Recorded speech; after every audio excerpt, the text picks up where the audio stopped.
The Florida Gators pass rush should be significantly improved for the 2024 season. We're going to talk about why that is here on Locked On Gators. You are Locked On Gators, your daily podcast on the Florida Gators. Part of the Locked On Podcast Network, your team every day.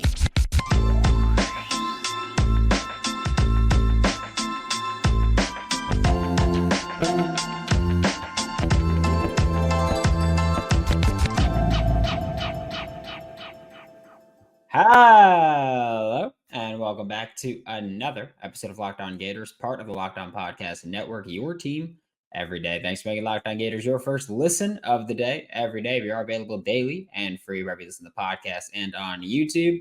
Happy Wednesday. I'm Brandon Olsen. Find me on Twitter at WNS_Brandon. Find all my written work with Giants Country and NFL 33. Today's episode of Locked On Gators is brought to you by Game Time. Download the Game Time app, create an account, and use code Locked On for $20 off your first purchase. And I wanted to talk about the Florida Gators pass rush here because I know we've spent a lot of time in the past really couple of weeks just talking about how this team does on paper conceptually look better at quite a few spots. And pass rush is a spot where in 2023, oof, man, was it just absolutely terrible at times. And we talked about it a lot where it got to the point where opposing offenses could just go, okay, put a tight end wherever Princely Umanmielen is, double him, and then we're scot-free. Like there's not going to be a pass rush coming from anyone else. And that was fairly true. Like let's call a spade a spade. That was pretty accurate if that's all you wanted to do, because that's all Florida really made you do. Like they didn't make you respect anything else. They didn't make you work for anything else. However, in 2024, I do genuinely think that's going to be different. Like just looking at the personnel of the defensive line, you've got Cam Jackson coming back, which again, not much of a pass rusher, but just need a little bit. Just need a little bit. Cam Jackson coming back, Caleb Banks coming back, Kelby Collins and TJ Searcy in year 2, Tyreek Sapp coming back, Jamari Lyons, who had quite a few stretches of just film that he put out that you were like, okay, he might actually be able to be something here. And then of course he had the ejected for spitting at someone allegedly, supposedly, I want to say. Like it looks like he spit on someone. I know he said it wasn't what happened, but it's what it looks like. But Jamari Lyons is back, and again, he put out some pretty good film, and he was also a piece that played both the nose tackle and that 3 technique spot. Then you also, when you look at just the defensive line, you're bringing back Justice Boone as well. He is also back from an injury that suffered right before the start of the season. So personnel-wise, you've lost Princely Umanmielen, who was your leading pass rusher and one of the top pass rushers in the country last year. And you lost Chris McClellan, who was one of your top rotators. But ideally, you look at Chris McClellan gone, Caleb Banks is going to take his spot, while Joey Slackman takes Caleb Banks' spot from 2023 as that starting big end, whatever you want to call him, at 3 tech. Joey Slackman's going to fill that role. And then Caleb Banks fills the Chris McClellan role of kind of alternating at both spots there. But the thing that stands out to me really is the versatility that will be on this defensive line. Because I don't mean versatility just in the traditional sense of, oh, he can rush the passer and defend the run reliably. Because there have been a lot of guys who it's like, all right, well, we'll put them in on passing downs and we'll trust them, or we'll put them in on early downs and we'll trust them at that, but not rushing the passer. You've got a lot of guys who can do both pretty respectably. Cam Jackson is one of the exceptions of, okay, well, he's not really a pass rusher, but we're going to hope that we can get something from him there, with a improved supporting cast around him as well. Joey Slackman is a guy who I do believe can rush the passer and defend the run pretty damn well. Kelby Collins, take that next step, and you're looking at someone who does them both well. TJ Searcy, take that next step, and you're looking at someone who does them both well. But you also have the more modern, I guess, sense of versatility where we talk about being able to line them up all over the formation, because that's also what we're talking about just in modern football on offense and defense. We talk about positionless football. We talk about, well, Cam Jackson, Desmond Watson, the only guys really where it's like, all right, you're playing the nose and that's it. But we talk about Caleb Banks, played the nose and three tech last year, and a little bit of the end, a little bit on the edge. Joey Slackman can also do all of that. Kelby Collins can try to play that three tech a little bit. I'm not too sure how he's going to fare there. We'll have to see how he's progressed as far as bulking up, adding strength, whatever it is. But at both edge spots, the Jack and the F, we saw him play both of those spots and play that pretty well. TJ Searcy, same thing. So when you look at just the line personnel, you've got a lot of packages of who you can put on the field at any given time. And based on your whatever you're expecting from the opposing offense, if it's a run heavy offense, you've got guys you can put out there. If it's a pass heavy offense, you've got guys you can put out there, and you can line up everywhere. But you also look at the depth here, because I named what, 9 players on the defensive line. You're going to start and defensive front, because including the Jack, you're going to start 4 of them. You're going to have 5 to 6 backups. And I didn't even name Jack Pyburn, frankly, because I'm not sure what he's going to look like as far as his health, as far as anything really involving the 2024 season. I know that he's putting out the videos of him working out. Working out is obviously pretty different from actually playing college football. But I do think that when you've upgraded your defensive line, and again, I feel like I've been pretty honest about my opinion of some of the moves that have happened this offseason. I do feel like you upgraded the defensive line. You lost Princely Amon-Mielon, and you did not replace him with any individual. However, adding Joey Slackman to the starting lineup, moving Caleb Banks to the backup spot, getting some kind of progression from Kelby and or TJ Searcy, getting Justice Boone back, Jamari Lyons with another year. I do think that you've improved your unit overall. And again, I have said before, I'm not too shaken up about the Chris McClellan loss, just because he's someone who always had promise, but never really hit that ceiling with the Florida Gators. But I do think that you've added versatility, both positionally and skill set wise, and that makes your defensive line better overall. Like I talked about at the top of the show, and like I've talked about for weeks and months at this point, Florida in 2023 had a huge issue of block Princely and you win. Like you win the battle as far as the pass rush goes. All teams had to do was focus on containing Princely. Now, I think that you're going to have to focus more on stopping the pass rush as a unit, because I do think that you lost the top player from 2023, 2024 at defensive line, defensive front players for the Florida Gators. You lost Princely, and he's the best one, sure. However, your 2 is now Joey Slackman, and it stepped up, and that moved everyone down a list. And I think overall as a unit, you've improved considerably. Then we're also going to talk about schematically how you improve that pass rush. We're going to start by talking about blitzing. We'll do that in just a second, but first we're going to get a quick word from Game Time. Today's episode of Locked On Gators is brought to you by Game Time. And if you haven't yet used Game Time to go to any game that's nearby, last minute, you want to do it, you can do it way ahead of time as well. Just want you to know you can do it early. But last minute, if you're looking for a game to go to and you're looking for tickets and you're looking for a decent price to do that, Game Time is the exact place to do that, with killer last minute ticket deals, all in prices, views from your seat, which I love, because I don't know about you. When I spend money to go watch, I've only used it to go to games. When I spend money to go watch a game, I want to be able to do this wild thing called see it and not worry about having my view obstructed by a stupid post in left field or anything. And so I'm just saying, Game Time is the place to do that. Their best price guarantee. Game Time takes the guesswork out of buying tickets, and Game Time has deals on tickets right up to the start of the event and even an hour after they start. Yeah, when we say last minute, we mean last minute. You can do it like that. Okay? Take the guesswork out of buying tickets with Game Time, and you can use code LOCKEDON, LOCKEDON, for $20 off your first purchase. Download Game Time today. Last minute tickets, lowest prices guaranteed. Thanks again for making Locked On Gators your first listen of the day. Every day we are available daily and free wherever you listen to podcasts. And like I mentioned last segment, we're talking about improving this pass rush, and blitzing is going to be a part of that. Because blitzing is your pass rush plan. It's not just, oh, we're rushing with 4, we're rushing with whatever.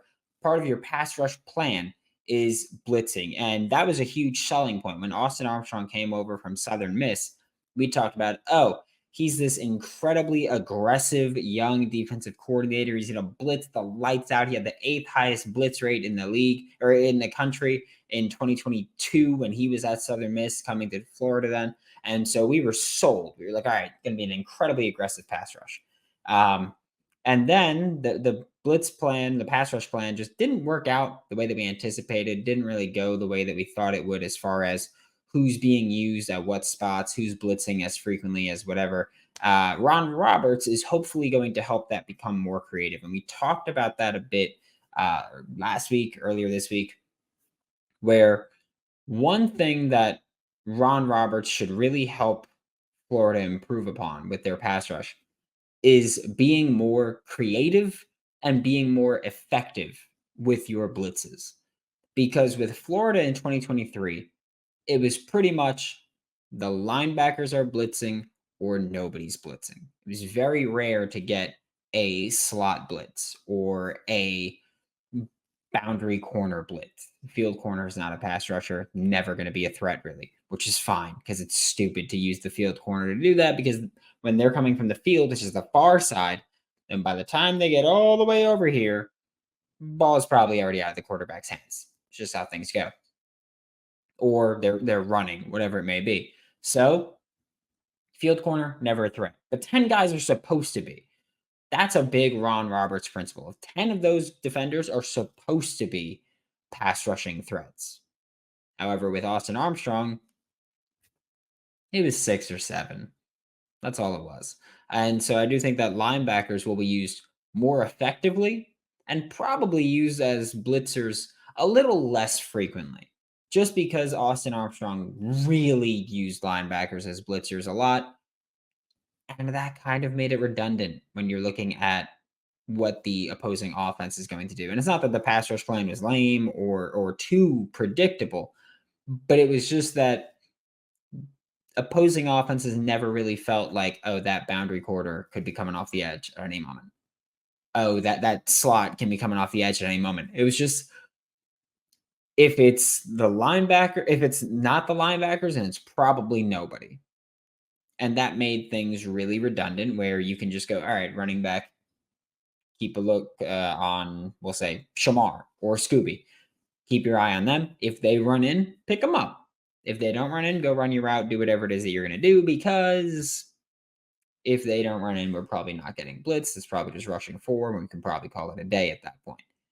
And so for Florida, it got really, again, it wasn't lame or too predictable. It was just far too, screw it. It was predictable, where if it wasn't the linebacker blitzing, then you were probably not getting blitzed at all. And Ron Roberts, on the other hand, is a little bit of a psychopath, blitzing the slot corner, the star, the nickel, whatever it is, blitzing that position way more frequently than Austin Armstrong did. And so I do look at Ron Roberts joining the staff as, okay, linebackers are probably going to be, first off, the linebackers this year for Florida are better than they were last year for Florida. But also that, and by that I mean they're better, they're going to be less of a liability in coverage, because that's also a possibility as to why Austin Armstrong blitzed them so much, is that he was just like, hey, they're kind of a liability in coverage, so let's blitz them, and then we don't have to worry about them being a liability in coverage. So that is absolutely a possibility as to why that was. But with Ron Roberts and an improved linebacker room with Pop Howard, Shamar James coming back again, no more Scooby, you're looking at improved linebacker play. We can trust them in coverage more. But also Ron Roberts is going to go, hey, we should probably blitz from other sides and cause a little bit more chaos than what we're causing. And that will hopefully be more effective. Because when you blitz a defensive back, it's not super common that opposing offenses are looking at that or looking for that in general.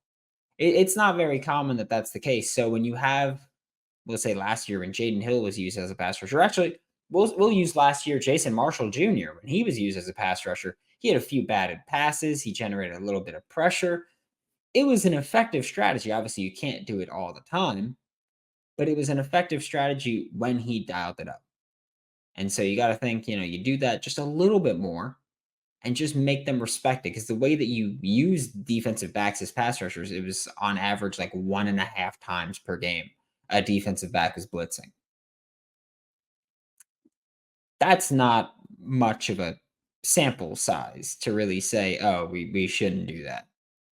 So for Florida, I think that adding Ron Roberts really helps you because he loved blitzing the slot. He likes blitzing safeties, and Austin Armstrong will hopefully take that into account and go, all right, let's maybe not just blitz linebackers exclusively. Call me crazy, but that might be a decent approach as far as developing a pass rush plan and actually improving that.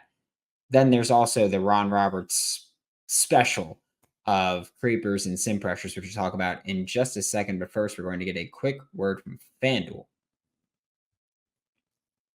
Today's episode of Locked On Gators is brought to you by FanDuel Sportsbook. Get buckets with your first bet on FanDuel, America's #1 sportsbook, because right now, new customers get $150 in bonus bets with any winning $5 bet. Yeah, any winning $5 bet. It's $150 if your bet wins.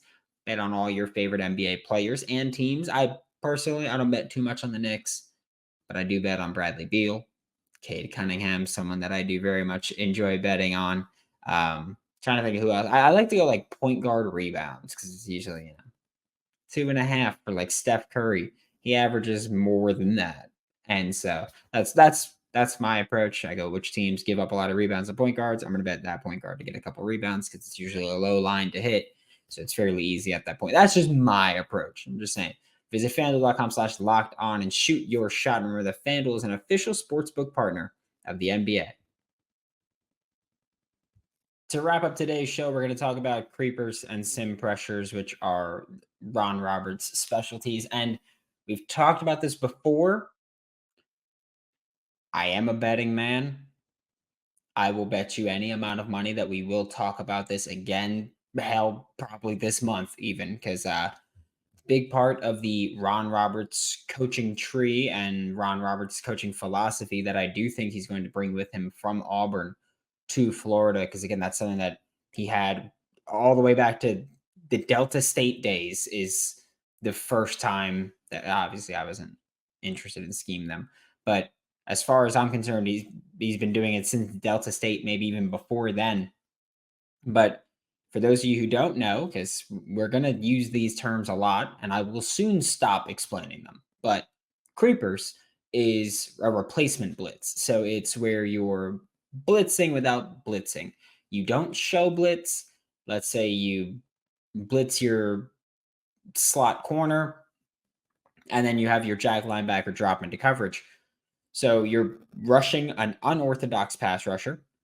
You're dropping an orthodox pass rusher or traditional pass rusher into coverage, and you are now generating pressure from a different direction because you're usually overloading a side or overloading a gap without sacrificing coverage on the back end. Obviously, you don't have as good a coverage player in coverage, but you're not leaving these open gaps everywhere by sending 5 or 6, and then you've got 5 or 6 in coverage or 6 or 5 in coverage. And so you're still rushing 4, you're dropping 7, but you're rushing a different 4. You're dropping a different 7 into coverage. And a big part of it is to stop RPOs, which we'll talk about as we get closer to those, because that's actually going to be very relevant for the schedule that you're playing this year for Florida, of stopping the RPO and addressing the RPO.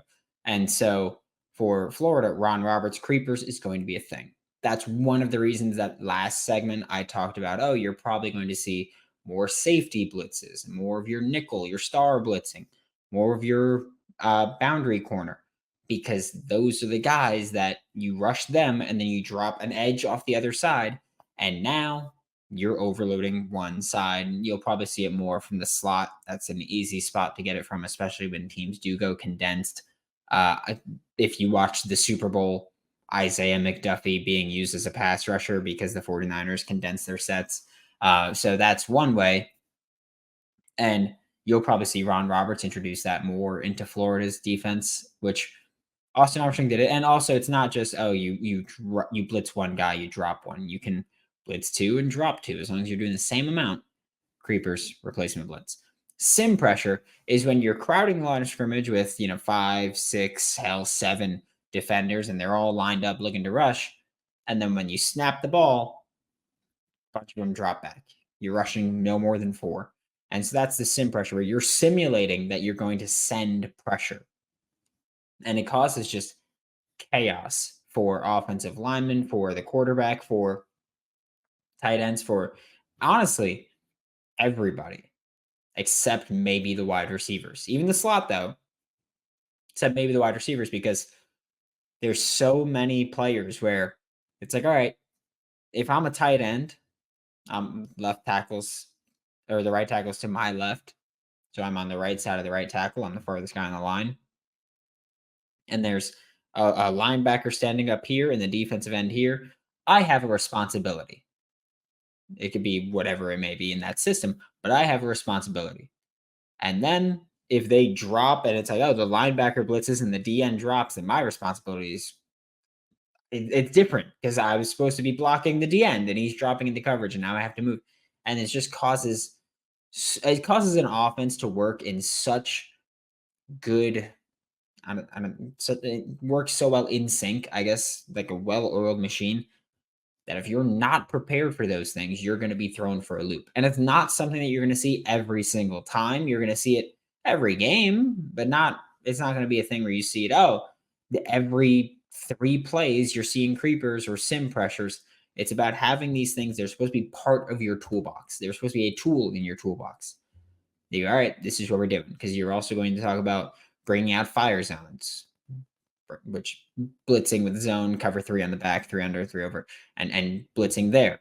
You're going to be talking about doing all these different kinds of things. And that's a big part that Ron Roberts brings to the table, is that Austin Armstrong does all of these things. I just think that Ron Roberts will help him do, one, more of them. And by more, I mean a larger variety of them. 2, time them better. And 3, kind of work them into the more natural game plan more consistently. Because personally, I think every third down, you got to crowd the line of scrimmage and then you could drop back whoever you want. Like, I think that's a thing for me. So I think almost every third down, you should be running sim pressure. Crowd the line of scrimmage and then make them make decisions quickly with who you're dropping into coverage and make them make choices and make them be on the same page. Because if the receiver sees the linebacker dropping the coverage, he's like, all right, I'm going to sit right here on a curl, but the DN's also dropping into coverage and he's not even looking there. It's causing chaos. And that's really what you're trying to do. And so I do think that when you look at Ron Roberts joining the team and Ron Roberts joining the coaching staff, I think that you're getting better on the coaching side of actually executing these. But then you also look at the players that you have now. You've got a better defensive line. You've got a considerably better linebacker room, where now Pup Howard is going to be better at executing these sim pressures and creepers than Scooby was. And I think Sharif Denson will be better at executing them than Jaden Hill was, because I think he's got a little bit quicker of a first step. And that's a huge part when you're blitzing as a slot corner, is that first step, just getting in and getting up ahead of seam. And if you're unblocked, you're going to get there really fast. And if you're not unblocked, I expect you to cause some havoc there in the backfield anyway. So I think that looking at just adding personnel to the roster, adding personnel to the coaching staff, you've improved your pass rush considerably. And if this pass rush this year isn't improved considerably from 2023, then man, are we going to have some seriously difficult conversations. If the pass rush isn't improved, they're probably all getting fired. It's as simple as that. If your pass rush is not improved, your coverage is also going to be struggling and your defense is going to be terrible again. and you're all probably looking for new jobs at the end of the season. That's what we're talking about here. Thanks for making Locked On Gators your first listen of the day every day. We are available daily and free wherever you listen to podcasts and on YouTube. We'll be back tomorrow, talk more Florida Gators football. We got mailbag with a subtext group. If you want to join the subtext group, go to joinsubtext.com/LockedOnGators. Links in the description below. It's $5 a month. You get 2 weeks free at the start of it. Cancel it if you want. I'm not gonna, take it out on you or feel any kind of way. There's also extra content that goes there. For Locked On Gators, I'm Brandon Olsen. Don't forget to follow me on Twitter at WNS_Brandon. Find all my written work with Giants Country and NFL 33, and I'll see you all next time.